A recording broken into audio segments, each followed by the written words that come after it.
Today, I'm very happy to have on the Goldstein on Gelt Show Melanie Cullen, who is the author of a fantastic book called Get It Together. In fact, I'm not the only one who thinks it's a fantastic book. It's published by Nolo, and it is, in fact, their best-selling book. It's a guide to help you gather your records and prepare your most important documents. So, Melanie, I guess the first question is, this is a financial show. Why are we talking about document preparation? Doug, first, thanks for having me on your show. Document preparation because you want to be organized, have your life simplified for the rest of your years, but more importantly to me is when that handoff occurs to your loved ones when you become incapacitated or when you pass away, so they can find what do you have, where is it, how is it held, what are they supposed to do with it, either to care for you while you're incapacitated or to wrap up and distribute things afterwards. That's why. Not enough just have your stuff. You need to tell people about it. It's not only about dying or being sick, because one of the things I've noticed, my day job is that I am a financial advisor. And one of the things the tools that we give to clients is very simple. We give them a notebook, like a 3-ring binder, and we kind of set it up with dividers, and I say, put your statements in this. And people love this. And I realized years ago that even forget dying and being sick, but just in day-to-day life, people aren't organized. Have you seen that as well? Absolutely. And there's a couple of benefits that I've found, and I know clients, readers have found over the years, is once you put your, say, bank and brokerage records in a 3-ring binder, once you put your retirement and pension records in a binder, and with your, say, your insurance, your government benefits, whatever, but you start to line those things up so you've got a good look at them. Not only can you look at consolidating where it makes sense to simplify your life, consolidate, say, instead of having things spread all over 4 brokerages, but also you can take a good look at who have I named as beneficiaries, transfer on death or a pay on death beneficiary on some accounts, or the retirement beneficiaries, without having it all laid out in front of you, printed out, organized. It's really hard to comprehend that and to organize it. So what's the first step? How should people organize their financial records?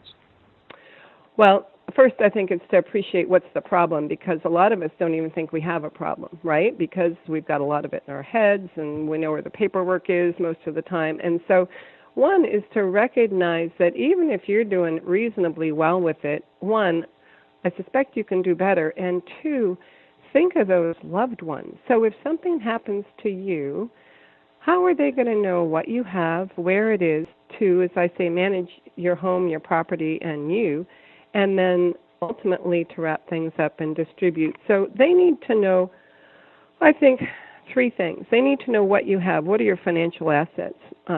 Cash, securities, your gold coin, your gold bullion, your silver bullion. What do you have? And then where is it? It can be in a bank or brokerage.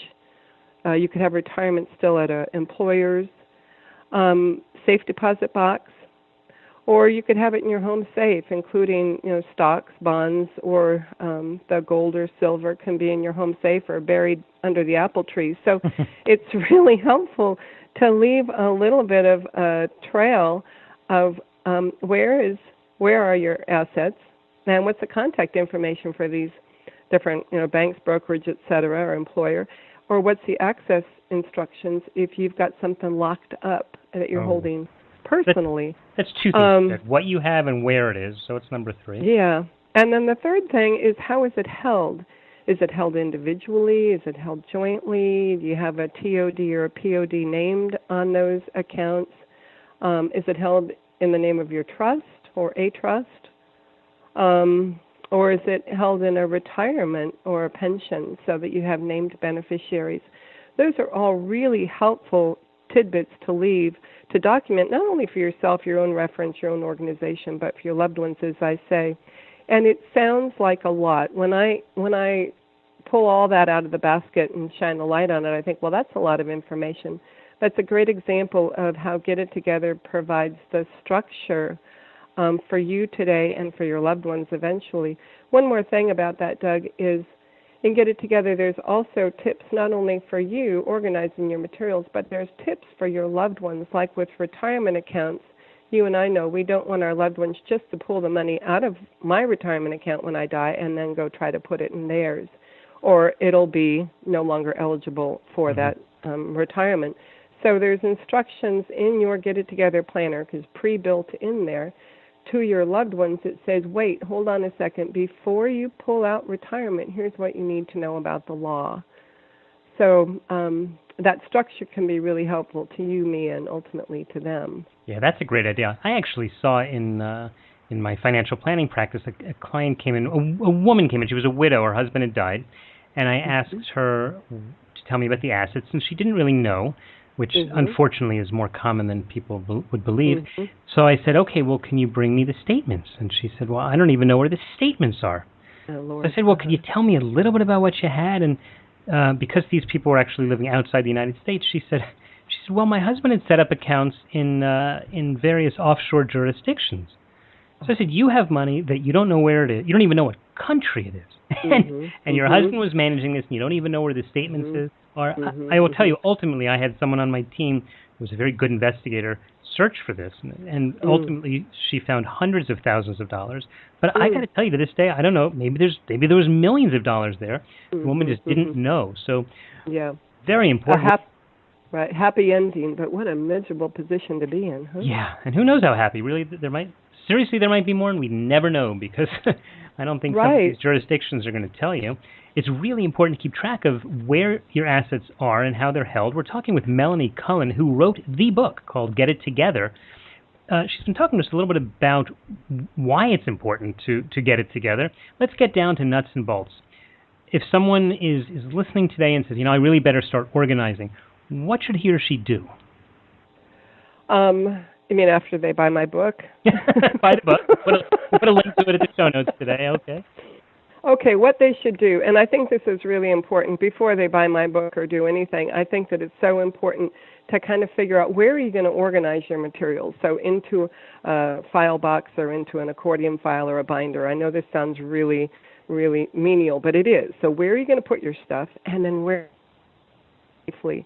Because before you start pulling together important records about your life and your assets, etc., you don't want to pull it all together and leave it sitting on your desk. You want to pull it together and store it somewhere securely. So the first thing you should do is figure out, now, where am I going to put all this? So sometimes people's very first step is to go buy a home safe, because you want your organized information to be available to your loved one, not only to you day in and day out, but to your loved ones when something happens to you, like the first day, like the first hours. So if something happens to me, say the afternoon before a holiday and the banks are closed for 4 days, my loved ones aren't getting in my safe deposit box anytime soon. So that material has to be stored at home. So I recommend a home safe, a fireproof, water-resistant home safe. And then just data. We were talking about documents and data. What about keeping it on the internet? Aren't there all sorts of websites that allow you to do this? There are. Great question. And that seems so obvious, is why don't we just, and in fact, my career, back when I had a real job, was managing IT. Part of it was managing IT, and it seems like a really obvious suggestion. Let's get it all on the web. Then it's available to lots of people, right? So I organize all my materials, and every one of my kids and friends can get at it if they need to. It's small. It's kind of disappeared up there in the cloud, and that seems so easy. However, if you've ever been there when someone's become incapacitated or has died, you know that you're a little fragile, you're a little overwhelmed, you're grieving, and the last thing you want to do is figure out, how do I access this cloud thing, and then start printing out all the materials I need, and marry that up with, where are all the originals? Where did this person store the original documents that I also need?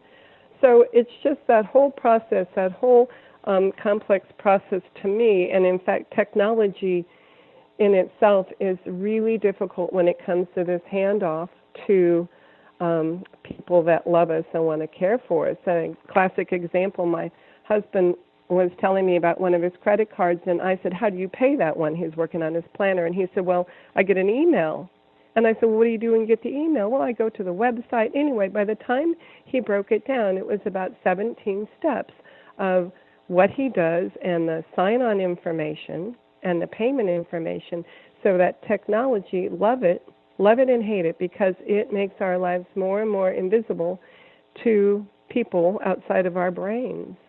Wow. All that automated bill pay. So the bills are getting paid out of your checking account, and something happens and you're not adding to your checking account, it gets depleted maybe before somebody notices, right? Yeah, surprise. Are there any? Yeah. I see we're actually really running out of time, but are there any great stories or surprises that you've seen that maybe you could warn our listeners about, and then we'll wrap it up. A couple of surprises I think that I run into often. People are surprised by the amount of detail in their lives that's important, that's vital, but that's in their head. And a lot of it is related to these invisible transactions I just mentioned. So that electronic or online bill pay, and increasingly our online communities, and increasingly our electronic assets. So the music and the books and the movies that you own the rights to, that you've paid a lot for, that you can pass on, but we often don't think of it. It's all become invisible. And then the other one, and this is particularly in California in the United States, so you'll have to filter this maybe for your audience, but here I think we have this surprise of probate, and how our loved ones can stay, or how we can help our loved ones stay out of probate, because it's just an expensive nuisance. And then the retirement accounts is the other one that's a surprise, is people just don't usually realize, I need to let my loved ones know there's a little trick there to transferring those significant assets. So those are the surprises. I think those are the big ones. We talk about probate a lot in my classes. Just a nuisance, and simple, but you need to be mindful of it. Right, and I think being organized certainly helps. And as far as the IRAs go, it is something actually we see even here in Israel. A lot of my clients are Americans, or their parents are Americans who have an IRA, and they get the distribution, and then they realize that they can't open an account in America because they have a foreign address. I'll tell you, and then I'd like to hear how people can follow you. But if anyone wants to learn about that, they can just go to my corporate website at profile-financial.com/toolkit, where there's an explanation about dealing with these accounts when you're overseas. And certainly the critical thing is to get Melanie's book, Get It Together. Melanie, tell people how they can get your book and follow you and learn more about the work you're doing. Yeah, thanks, Doug. My book's available on all major websites, so you can get it online anywhere. You can buy it at bookstores. You can check it out at your local library. And it comes with a companion binder and tab set. And both of those are also available at the book's website, which is getittogetherbook.com. So you can go there. You can get a lot more information about the book and the process and the binder and ordering it. And my contact information is there as well. So I am so happy. This is my passion. It's my life. I'm happy to answer questions about getting organized and what to do and how to do it. Okay, super. So we will put links to all of that at the show notes of today's show at goldsteinongelt.com. Melanie Cullen, thanks so much for taking the time. Thank you, Doug. Very much appreciate it. You've been listening to the Goldstein on Gelt Show with money maven Doug Goldstein. Doug's weekly radio show is heard around the world, but if you miss it, you can download the podcast at www.goldsteinongelt.com. The Goldstein on Gelt Show gives you up-to-date financial ideas so you can get on the path to financial freedom. If you'd like your questions answered on the air or off, send Doug an email to doug@profile-financial.com. It's your money for your future, so join Doug every week to build your wealth on the Goldstein on Gelt Show.